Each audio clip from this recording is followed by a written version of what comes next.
brand endorser, Miss Universe Philippines 2023, Michelle Marquez D.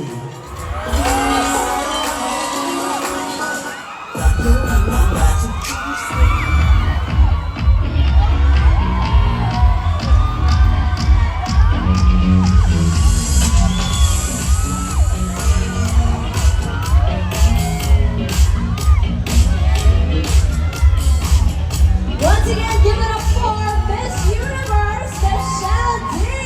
Miss Universe Philippines, Michelle D! Dapat pinanifest natin yan, guys. Hi, Michelle! Hello! So good to see you again. At a different event naman tayo. I know. So here, flowers from you. And we have a key bands, of course.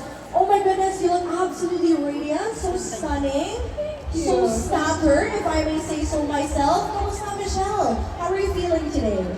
Well, honestly I love looking at life with a grateful heart. Masaya ako. Masaya ako kahit maraming problema.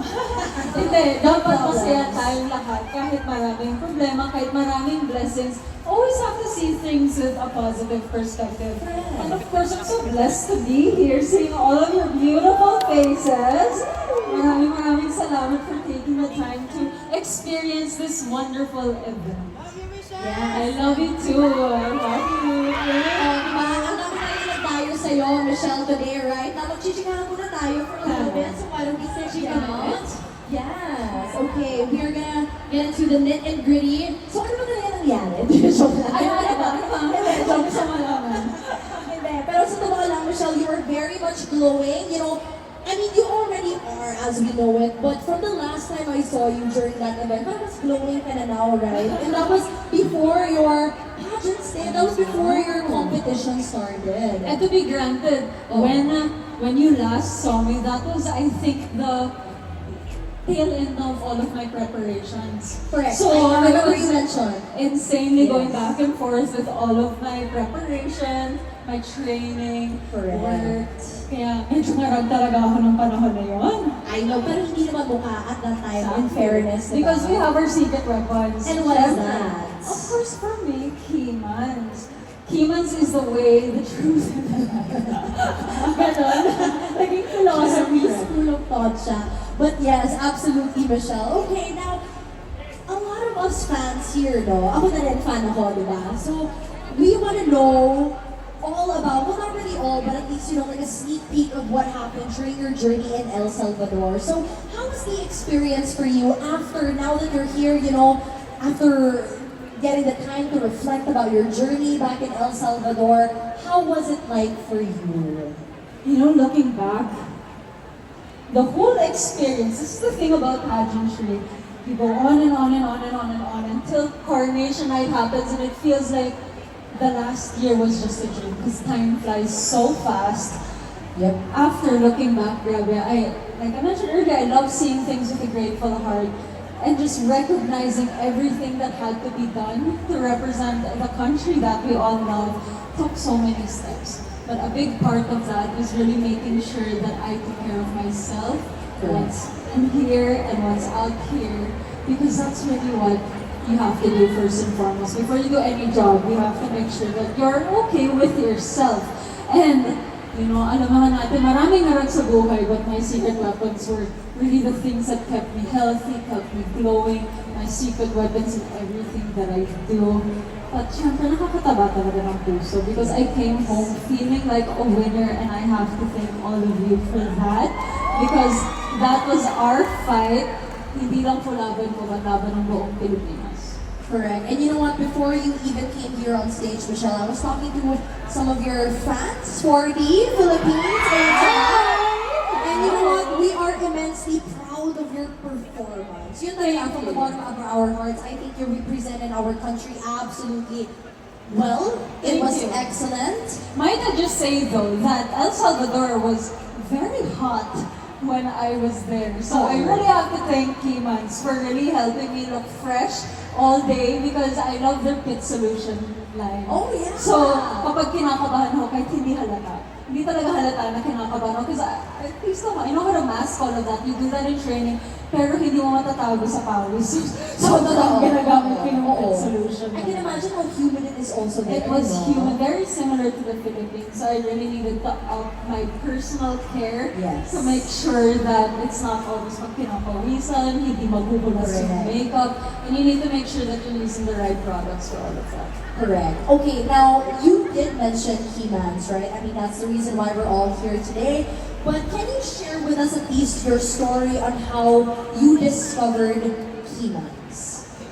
Well, He-Mans was one of the major sponsors of Miss Universe Philippines. That was the first time that I actually got to experience their product because in the Miss Universe Philippines setting, of course, you get to know the sponsors, you get to know the products. Thankfully, Miss Universe Philippines make sure that we do get quality sponsors, and that's when I realized, especially after winning, that the products were really, really effective. Okay. Effective, they were light, hindi nagsistick sa skin, hindi siya malagkit. Of Especially course, kasi human tayo. yes, so you don't want that feeling, especially when you have heavy makeup around you, Correct. to be holding you back. It'll affect your confidence if you use the wrong products. And of course, syempre, kasama na din yung security with myself. So I raved about the Fit Solution line earlier. It really saved me with a lot of the outfits that I wore. It saved me on stage also. Oh yeah, definitely for sure. But aside from the Fit Solution, Michelle, what other products are your favorites from this? Oh my gosh, I Yes, just have to go. rate because fun fact about me, actually I didn't believe in skincare when I was young. Tubig lang talaga ako. Ah, talaga? Yes, tubig, sabon, which is wrong. Is it because you were an athlete before? I think so. Diba? Or maybe because I grew up on a ranch, on a farm. Okay, So that makes I really sense. didn't grow up knowing skincare. My mom also didn't really advocate about it because more get out there and get dirty. Correct. Until I entered the life of show business. Every day na ako nagme-makeup, every day I have to be in front of harsh lights or uncertain conditions. So I realized the value of really choosing the right skincare routine. Yes. So kasama na din yung niacinamide, hyaluronic acid, of course vitamin C. We live in a tropical country, so vitamin C and all of the vitamins. Yeah. Yes, it's the most important. So for me, I really use the retinol serum, the hyaluronic. Retinol. I've been raving about it, and it's been such a Diba? life-changing ingredient for me. So I'm actually glad that you mentioned that. But back in El Salvador, what was your skincare routine like? The thing about being a one-man team in Miss Universe, you're your own makeup artist, your own glam team, your own stylist, and of course, you're the one going in front of the camera and doing everything that you have to do.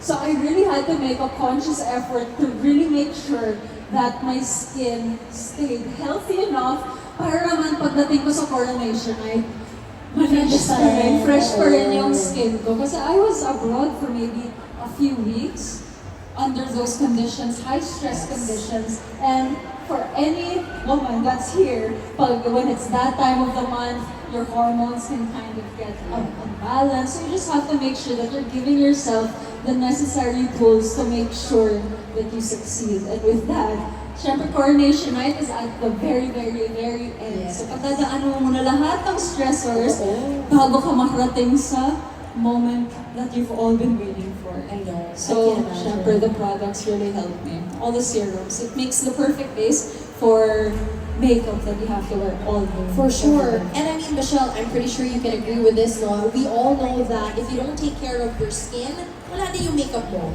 Exactly. Diba? Mga mahuhulas lang. Yeah. It just oo. doesn't give the same effect when you don't have the right base on. Absolutely. So again, you guys should take care of yourselves.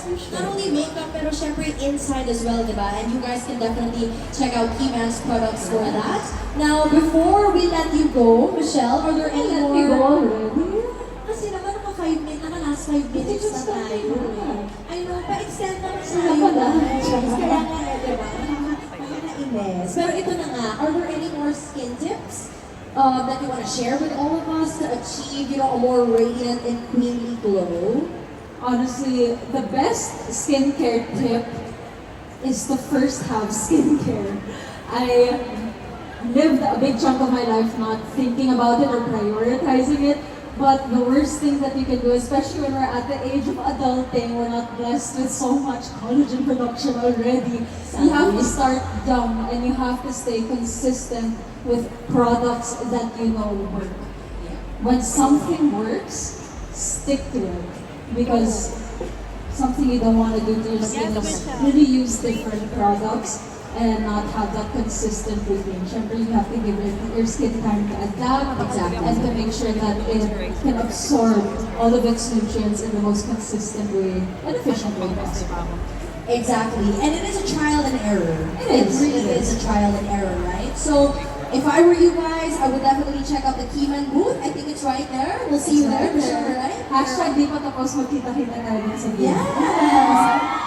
So, may mga ongoing promos tayo happening at Keyman's. They're on 50% off on selected items, plus buy one, get one too. And not only that, they also have a skin analyzer expert which can help you decide what Keyman's skincare product is best for you, plus freebies. Alright, so you guys are definitely gonna be spoiled by Keyman's today if you drop by the Keyman's booth later on and just, pop in to see Michelle too.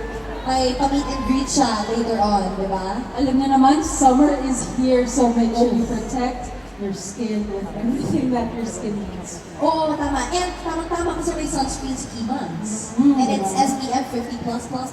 Yes, exactly. Because also, guys, by the way, fun fact, I love sunblocks and sunscreens. So, one fun fact that I also want to share with you guys is all of these things, the serums that you guys are using, mababaliwala din siya if you don't protect it from the sun. So that's the reason why sunscreen is very much important.